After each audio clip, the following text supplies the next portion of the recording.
दिन की शुरुआत होते एक लड़ाई होती है। महज 500 दलित जाति के महार सैनिक और उधर मराठा पेशवा की 25 से 30 हजार। और आपको जानकर ताज्जुब हो गया, दोपहर होते होते उन महज 500 महार सैनिकों ने 25,000 सैनिकों को हरा दिया। वो लड़ाई हथियारों से नहीं लड़ी गई थी, इतनी नीचता हो गई थी। आप कल्पना करो वो क्या दुख दर्द झेले होंगे जिनके सामने आजादी भी थी। आजादी का जश्न मनाने से ज्यादा इस बात का टेंशन में थे कि कोई हम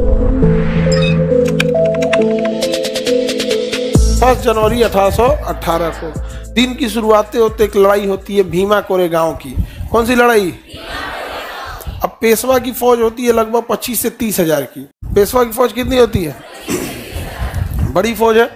और अंग्रेजों के पास महज 500 सैनिक 500 की फौज होती है। और वो 500 में भी कौन? उसी मराठा महाराष्ट्र के महार जाति के लोग। अब महार वहां पे SC ST में आते हैं और उनको ये लोग बड़ी सताते थे, बहुत ज्यादा। हालांकि छत्रपति के काल में, चूंकि छत्रपति के काल में इतना अत्याचार नहीं था, स्वयं मराठा साम्राज्य में जब छत्रपति शिवाजी महाराज थे तो हर जाति और हर धर्म के लोग मराठों में थे। आधे मराठों में तो मुस्लिम सैनिक थे सब।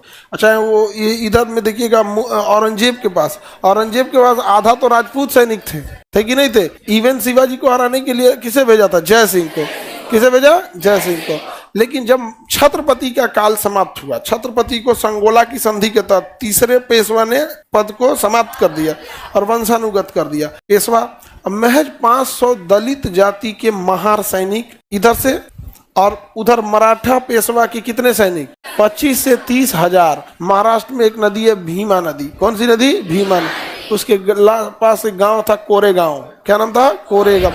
तो एरिया का नाम हो गया भीमा कोरेगांव। अब अंग्रेज सब क्या करे सब? तो अंग्रेजों के पास महज 500 महार सैनिक थे और पेशवा के पास 25 से 30 हजार सैनिक। और 1 जनवरी का दिन था, भीषण ठंड पड़ रही थी। महार जातियों के ऊपर इतना अत्याचार हुआ था कि उनका कहना था कि हम लड़े जिए उससे मतलब नहीं, कट जाएंगे, लेकिन इन लोगों ने जो अत्याचार किया है नहीं छोड़ेंगे। और आपको जानकर ताज्जुब हो गया, दोपहर होते होते उन महज 500 महार सैनिकों ने 25,000 सैनिकों को हरा दिया। 25,000 को हरा दिया। वो लड़ाई हथियारों से नहीं लड़ी गई थी, वो लड़ाई उनके अपमान का बदला था। भीमा कोरेगांव। अंग्रेजों को इसी सबसे तो फायदा हो गया। उन्होंने देखा कि भैया हमको ब्रिटेन से सैनिक लाने की जरूरत नहीं है, इन लोगों ने किसे दबाया है? तो किसी दलित को अब सताए होंगे। त्रावणकोर का राजा ऐसा बदतमीज था, महिलाओं को कपड़े पहनने नहीं देता था। दलित महिलाओं को कहता था कपड़ा पहनना है तो तुम टैक्स दो, स्तन नहीं ढक सकते हो, यही पहचान है कि तुम दलित हो।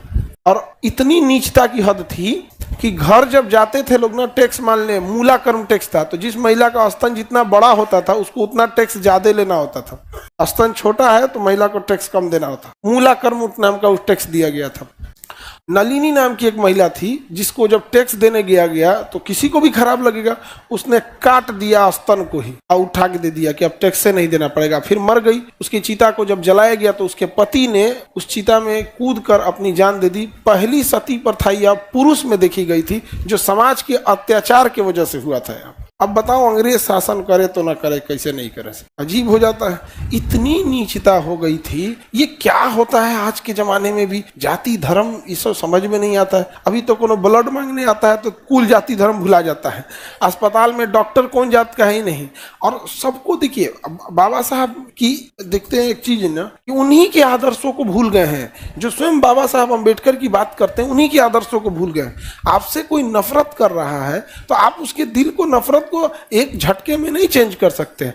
आप उस लायक बनिए। सपोज कीजिए कि कोई आपकी जाति से आपको बहुत नफरत कर रहा है, आप अपने बेटा बेटी को पढ़ा के बहुत बड़ा डॉक्टर बना दीजिए, उस एरिया का बहुत बड़ा डॉक्टर, चाहे वो बच्चे का डॉक्टर हो, बूढ़े का, कोई भी। सपोज कीजिए एक छोटे बच्चे का पेडियाट्रिक डॉक्टर बना दीजिए। पेडियाट्रिक मतलब होता है बच्चे वाला, गायनिक मतलब होता है महिलाओं वाला। तो अगर कोई किसी की जाति से बहुत नफरत कर रहा है कि तुम छोटी जाति को हो, ये है वो, तो अपने बाल बच्चे को पढ़ा लिखा के एक बेहतर डॉक्टर बना के वहां लाए और अच्छे से समाज सेवा करें। अब आएंगे अपने बचवा को लेके, अब आओगे ना तो आप जबरदस्ती नहीं, वरना आप जबरदस्ती के अब आओ वहां एक तंज कस दो।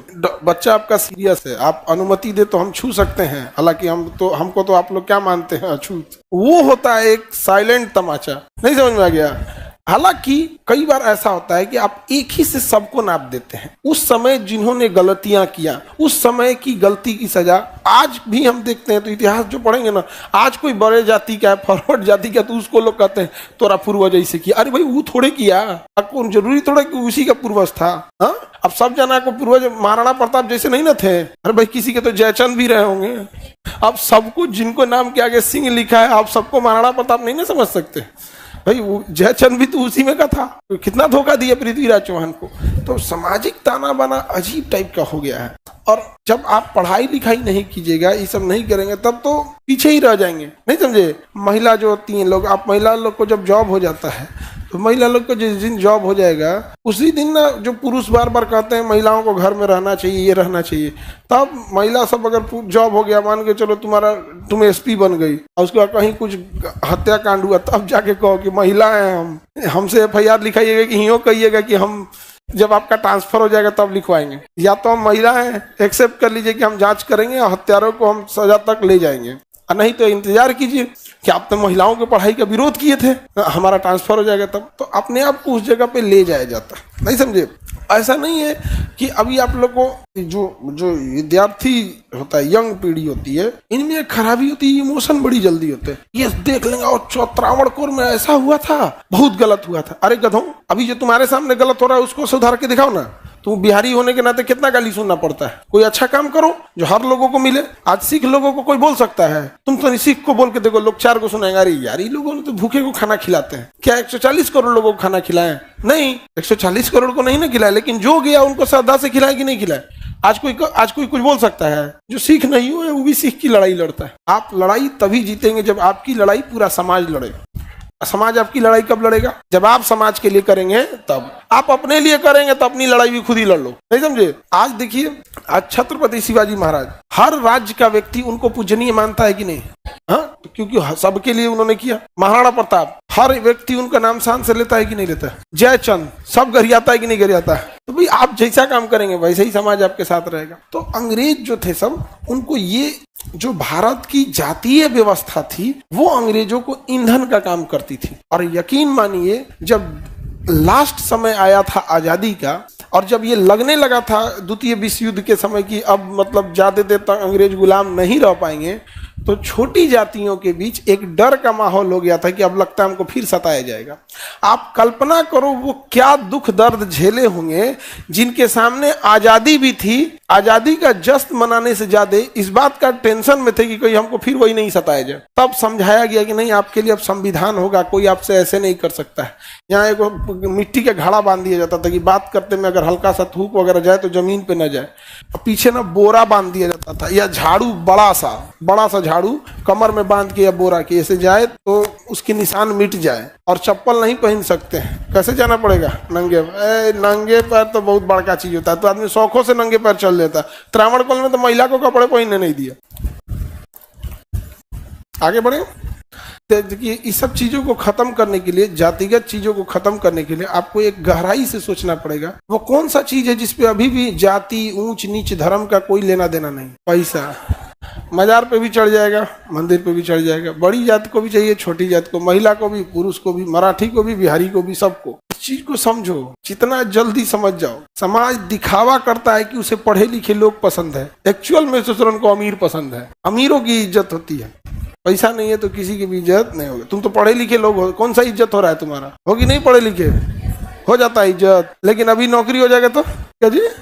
इसमें हाँ, दोनों का गलती है, एरिया बाई एरिया है। हाँ, ये चीजें भी गड़बड़ है। आप लोग भी कभी फील किए होंगे कि लॉज लेने में भी ये कुछ झमेला है कि इस धर्म के हैं तो आपको, इस धर्म के आदमी को यहाँ लॉज मिलेगा तो यहाँ नहीं, उस धर्म का आदमी उधर। अभी आप जैसे कर रही है ना कि आपको इसको नहीं मिला, जैसे एरिया बाई एरिया है। सब्जी बाग साइड में चल जाओगे तो एक धर्म है उधर, उसको नहीं मिलेगा। तुम इधर चल जाओगे तो उधर नहीं मिलेगा। इधर आप एगो को दोषी नहीं कहिएगा। अब मानसिकता थोड़े बदल सकते हैं, मन क्या कर सकता है? तब उसका दूसरा इलाज, आप जल्दी से कामयाब हो जाइए। तुम्हारा अपने लॉज में तो उसमें अभी कुछ नहीं कर सकती। जहर का घोट पियो, पढ़ाई में मन नहीं लगे तो ये बात सोच के फिर मन लगा के, अच्छा पढ़ लिख लो तो इसी पटना के डीएम बन के आओ, समझा गया? फिर उसी लॉज में जाओ। अभी एक को तो हम राजेंद्र नगर में खोजते ही इधर सब बाजार समिति में उससे जरा जब बेचेगा जहिया बेचेगा ना तैया खरीदेंगे और दूसरे को बेचने ना देंगे। ओकरा दूसरे को बेचे चाहे केकरो, ओकरा हमको चाहिए, हमरो को निकाला था उसमें से, बस लास्ट आधार कार्ड दिए तो क्या कर दिया था, निकाल दिया। तो आप मानसिकता नहीं बदल सकते, होते हैं सब। कोई ऐसा बहुत तुमको भी वापस कर दिया, चंट समझ के वापस कर दिया होगा।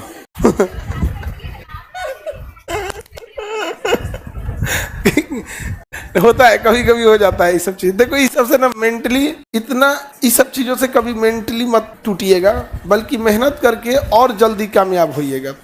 क्योंकि अगर आप कामयाब नहीं हो पाए ना, तो आपको आज एक मकान मालिक से ऐसे सुनने को मिला, कल फिर किसी दूसरे से मिलेगा। ये चीजें आप चेंज नहीं कर सकते, इसलिए जितना जल्दी कामयाब हो उतना जल्दी हो।